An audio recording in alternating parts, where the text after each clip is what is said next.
এবার মোদির দলকে এক হাতে নিলেন প্রিয়াঙ্কা গান্ধী।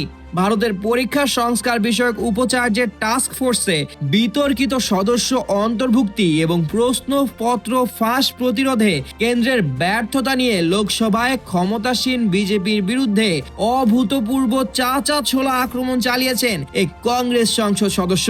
তার এই তীক্ষ্ণ ও আক্রমণাত্মক বক্তব্যে সংসদ কক্ষে তৈরি হয় চরম হট্টগোল ও উত্তপ্ত পরিবেশ। বাংলা কিওয়ার্ড যেখানে নগদ পেমেন্ট সেখানে। সারা দেশে 10 লাখেরও বেশি মার্চেন্টে নগদে পেমেন্ট করুন খুব সহজে। মঙ্গলবার লোকসভায় প্রশ্নপত্র ফাঁস প্রতিরোধের বিলের উপর বক্তৃতাকালে প্রধানমন্ত্রী নরেন্দ্র মোদী গঠিত নন্দন নীলেকানির নেতৃত্বাধীন টাস্ক ফোর্সের চরম সমালোচনা করেন প্রিয়াঙ্কা। টাস্ক ফোর্সের সদস্য আইআইটি মাদ্রাসের পরিচালক ভি কামাকোটিকে গোমূত্রের কার্যকারিতা সংক্রান্ত বক্তব্যের সূত্রে সরাসরি গোমূত্র বিশেষজ্ঞ বলে কটাক্ষ করেন তিনি। পরীক্ষা সংস্কারের মতো স্পর্শকাতর কমিটিতে তার অন্তর্ভুক্তির যৌক্তিকতা নিয়ে সরাসরি প্রশ্ন তোলেন প্রিয়াঙ্কা।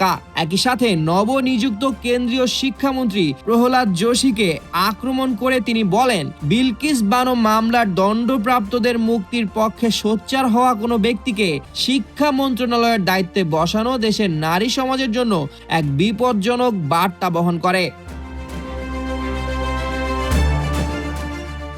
প্রিয়াঙ্কার এই মন্তব্যের পর সংসদে তীব্র প্রতিক্রিয়া দেখায় বিজেপি শিবির। সংসদীয় বিষয়ক মন্ত্রী কিরেন রিজিজু এটিকে চরিত্রহরণ বলে আখ্যা দিয়ে বক্তব্য কার্য বিবরণী থেকে বাদ দেওয়ার দাবি তোলেন। স্পিকার ওম বিড়লা তথ্য প্রমাণ ছাড়া মন্তব্য না করার নির্দেশ দিলে প্রিয়াঙ্কা দৃঢ়তার সাথে তার দাবির সপক্ষে প্রমাণ উপস্থাপনের অঙ্গীকার করেন। পরবর্তীতে শিক্ষামন্ত্রী সম্পর্কিত বক্তব্যটি কার্য বিবরণী থেকে ছেঁটে ফেলা হয়।